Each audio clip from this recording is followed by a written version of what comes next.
Hello everybody, welcome back to my channel Trading Secrets. This channel is for entertainment purposes only. For those of you who do not know, my name is Ali. I have over 20 years experience teaching accounting, economics, business and law. Through this channel I'll be providing some stock analysis and a quick update on the $1 Million Challenge. If you're not aware of this, this is a journey of an investment of $1,000 to a return of $1 million over a period of 3 years using a strategy called compound return investing. So the objective is try to get 201 trades, each with an average return of 3.5%. It's not 201 consecutive trades. We do take into account losses. So for further details about how to join us for less than $9 a month, information is available in the description below. In today's video, I'm going to be sharing with you a huge new breakthrough in MMTLP, so stay tuned for that. We're also going to be looking at an 8K for MMAT, and George Palikaras has spoken, and the signs so far are very, very bullish, so stay tuned for the update on MMAT.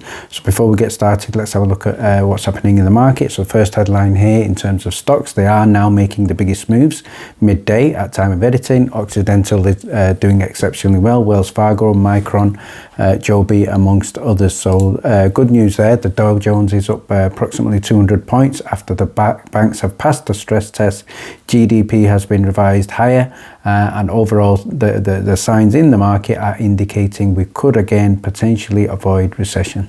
I'd like to start by having a look at the news with regard to the 8K from MMAT, Metamaterials. So I have posted earlier today, and that is confirmation that Metamaterials filed an 8K looking at the latest technical advances and milestones achieved so far for the company. A significant focus in this presentation has been battery materials. And this, in terms of the company, they've shared that this is the largest growing addressable market. The potential of NPO and NCore is huge. Both are trademarks obviously owned by the company. So let's have a look at the 8K. So this has just been submitted just a few minutes ago at time of editing, 29th of June 2023. And we can see here the signature Uzi Sasson, who's the Chief Financial Officer and Chief Operating Officer. So let's get straight to the presentation. I'm just going to focus on some of the key slides. So in terms of the Metamaterials competitive advantage, this includes speed, scale and sustainability, and also cost. So cost is absolute minimum compared to other similar technologies. So that's a key advantage for Metamaterial. And in terms of the addressable markets, which I've looked at in the tweet, if we have a look at the key areas here for 2022 to the period 2026, we can see battery metals. We're looking at a potential market there for 31.7 billion. We also have medical devices, and we know that Metamaterials is involved in that. Amongst others include electro-optics and photonic materials and devices. So great potential there. And if we have a look at now the potential for the two trademarked and registered trademark battery materials, NPO and NCore. We can see here NCore is, both of them are safer, lighter, more sustainable batteries. NCore is 10 centimeters by 20 meters sample rolls, optimizing, characterizing materials properties, spot welding, designing, sourcing, pilot scale, strong OEM interest, etc. NPO, JDA with global battery OEM. I think a lot of these are technical terms. They also continuing with phase 2 SBIR project testing with Colmetrics and Electrolyte. So again, very, very positive there. In terms of the key takeaways I'm going to share with you from this presentation, Metamaterials IP portfolio is amongst the best in the industry. Much of the R&D is behind us. So what they are basically implying there, that this is now done. So that I'm sure that would mean that the focus now is on getting contracts, generating revenue, which is what investors will be looking for. So full scale production for revenue is our focus. So again, confirmed there on point number 3, internally and with partners. So they are reorganizing and focusing to reach their goals, and obviously appreciating the support of the investors. So the other news I'd like to share with you is from George Palikaras, and there was a dial-in, details here. The dial-in was at 11 a.m. Eastern time, so we're going to have a look at some summaries in terms of that. I believe George talked about the potential and the focus of the company is going to be on the battery technology, but in other good news, from this, I also believe he talks about MMTLP confirming the investigation, which is also very, very good news. So let's have a look at a post that I shared earlier with regard to this. Again, confirmation metamaterials have engaged the services of Wes Christian and his team to offer the most effective solution in addressing potential instances of illegal trading, particularly by naked short sellers either in shares or those falsely representative. So finally, let's have a look at the tweet from Metamaterial News. In response to the Metamaterials dial-in, what Metamaterial News has stated here is just in West Christian law firm to investigate naked shorting all the way back to Torchlight Energy along with MMTLP. So this is great news. It's going to include MMAT as well. So this double investigation will hopefully uncover the truth and will get us also one step closer to what we are working towards. Let's now have a look at MMTLP, and what I'd now like to share with you is potential proof of fraud, potential proof of money laundering, potential proof of financial terrorism, and shout out here to Huckleberry for, and also a shout out to Syntax for some outstanding DD and excellent research. So some of this has been looked at, but I think what Huckleberry has done is put everything together and come up with a great overview of what has happened with potential proof. So let's have a look at the post.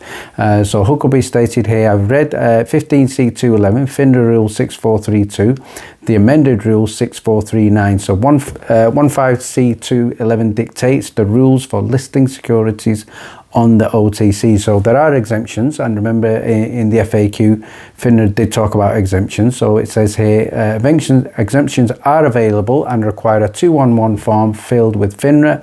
FINRA stated in their FAQ response to MMTLP shareholders that no 211 was filed or required. That is 100% correct, 100% true, and that cannot be denied. Okay, so we have that in writing from FINRA. So what they also stated, the unsolicited questions, unsolicited quotations exemption was used. The exemption is a bit lengthy as it requires a customer to submit to the broker request and the broker to do an investigation to determine that the customer is not an insider or affiliate to the company trading or on insider information. So I don't think that kind of investigation was done. So that investigation is required to prevent things like insider trading. So I believe FINRA needs to release an FAQ part 2 to address this very, very important question. So what FINRA did, noticed 92 to 50 question number 21. We know this wasn't the case, but MMTLP was trading to multiple traders on October the 7th. When it first started trading, and obviously Huckleberry purchased shares of MMTLP between October the 7th and October the 12th, and I'm sure many of you else would have done as well. So the final piece in the piggyback exemption, in order to qualify, broker would have to quote this security for 30 days before other brokers could use it to trade openly. Again, Huckleberry was able to purchase on E-Trade and on TD Ameritrade. One final exemption, the 12G3/2 foreign exchange traded securities exemption. This requires filing of an F6 to be posted on OTCIQ, OTCQB or OTCQOX, which it wasn't. So again, I think that's another question that FINRA needs to add in their FAQs part 2. Why wasn't it?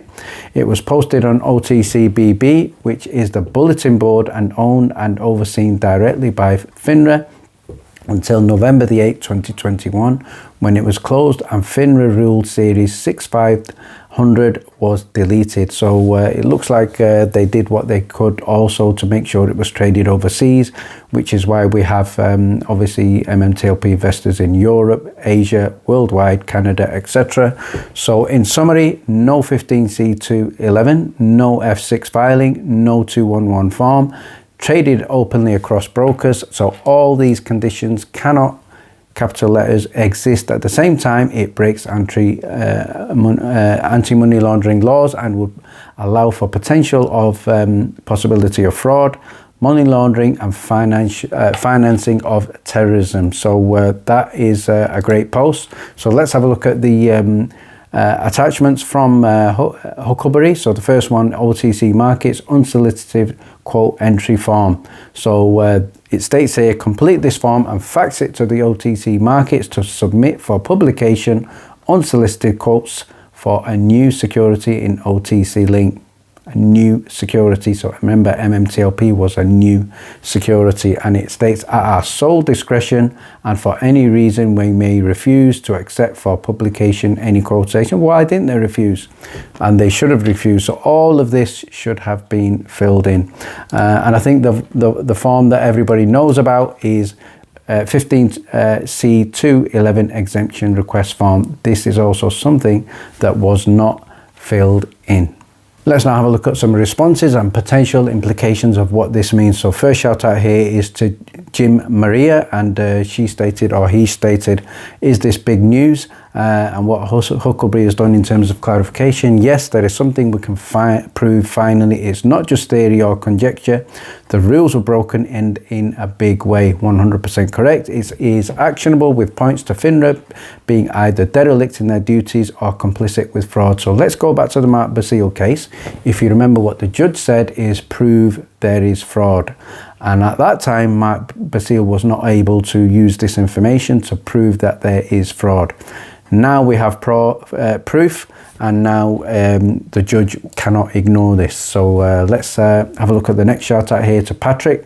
He stated the original FINRA statement as a reminder from the FAQs, how were MMTLP shares publicly quoted and traded in the first place. So remember, this is also evidence. This is also potential example of fraud and mismanagement by FINRA, and a huge error on their part. So that is their excuse there. We've been through that many times and we're not going to go over that again. Next shout out here is to Paul, who's asked with regard to syntax, stated this information would help to get us the blue sheets. Unless I'm missing something, I don't see how this helps us in that regard. Well, I hope you do see how it helps us now, Paul, because what syntax is saying is because we were told you we had to show proof of fraud or manipulation. That was stated in the Mark Basile case, as just stated earlier, before it can be granted access to the blue sheets, which we can do now. So this is a huge new evidence, huge new proof. And finally, shout out here to Oak City Analyst. Solid work from Huckleberry and Syntax. Yes, I agree with that.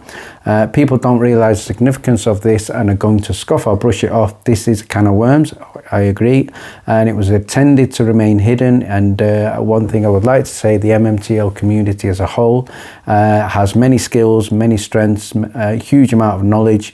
The DD carried out has been excellent, not only from Huckleberry and Syntax, but every single person out there. And I think not only are we strong on Twitter, but outside of Twitter as well. So what Syntax has stated here, it opens up brokers who sold without letting requirements within the first 30 days. If you bought MMTLP in the first 30 days, you may have recourse against brokers, and they assume OGs would as well. So I remember Terry was one of these potential OGs. And OTC markets have a part, FINRA have a part, SEC have a part, and it smells like RICO. And finally, if you would like to join us in our Discord for live trading discussions and also looking at our weekly watch list and as well as the daily stock alerts, you can join us. Details are in the description below. Thank you very much for watching. Please stay tuned.